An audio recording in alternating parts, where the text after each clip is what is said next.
સ્વામિનારાયણ સંત જ્ઞાનપ્રકાશ સ્વામીએ કરેલ જલારામ બાપા વિશે વિવાદાસ્પદ નિવેદન મામલે આજે સ્વામિનારાયણ સંતને ઝૂકવું પડ્યું। જ્ઞાનપ્રકાશ સ્વામીએ જલારામ બાપા વિશે ટિપ્પણી બાદ લોહાણા સમાજમાં આક્રોશ ફેલાયો હતો। સ્વામીએ વિડીયોથી માફી માંગી હતી, પરંતુ લોહાણા સમાજ માન્યો નહોતો। ત્યારે આજે સ્વામી જ્ઞાનપ્રકાશે વીરપુર જઈને માફી માંગી છે।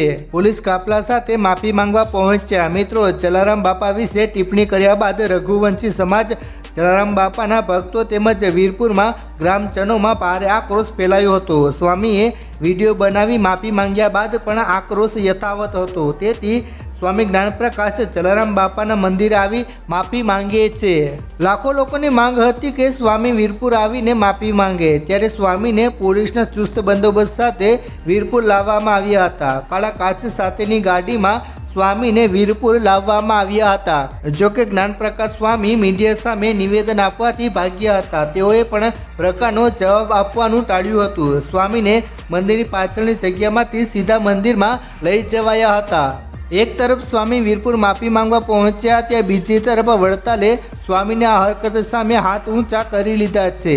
શ્રી સ્વામિનારાયણ મંદિર વડતાલ સંસ્થા દ્વારા એક પરિપત્ર જાહેર કરીને તેમાં કહેવામાં આવ્યું છે, જય શ્રી સ્વામિનારાયણ। જણાવવાનું કે પરમ પૂજ્ય શ્રી જલારામ બાપુનું જીવન અને સંદેશ માત્ર રઘુવંશી લોહાણા સમાજ માટે જ નહીં, પરંતુ દેશ વિદેશમાં પ્રસરેલા હિન્દુ સમાજ માટે પ્રેરણારૂપ છે। વિશેષ રૂપે અન્નપૂર્ણાના નિવાસ સમાન અન્નક્ષેત્ર સનાતન પરંપરાનું ગૌરવ છે અને રહેશે। વડતાલ દેશના સાધુ જ્ઞાનપ્રકાશ દ્વારા પરમ પૂજ્ય શ્રી જલારામ બાપા વિશે જે નિવેદન કરવામાં આવ્યું છે, તે વાહિયાત નિવેદનને વડતાલ સંસ્થા સમર્થન કરતી નથી અને વડતાલના કોઈપણ પુસ્તકમાં આવી કોઈ વાત નથી અને શાસ્ત્રોમાં પણ નથી। તેથી શિલાપત્રીના આદેશ અનુસાર આ વિધાનના નિંદા કરીએ છીએ અને ખેદની લાગણી વ્યક્ત કરીએ છીએ। અમરોલીના જ્ઞાનપ્રકાશ સ્વામીએ કરેલા નિવેદનથી સમાજમાં ભારે રોષ છવાયો છે।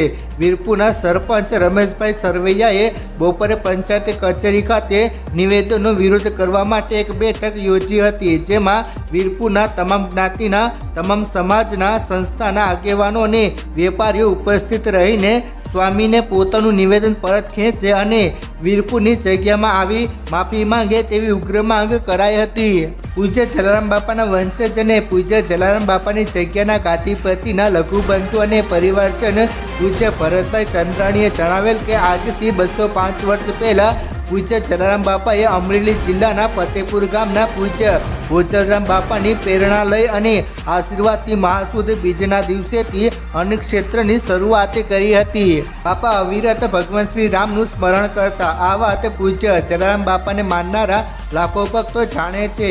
સ્વામી જ્ઞાનપ્રકાશે કરેલ નિવેદનમાં પૂજ્ય જલારામ બાપાની જગ્યાના ગાદીપતિ અને પૂજ્ય જલારામ બાપાના પરિવારનું કોઈ સમર્થન નથી।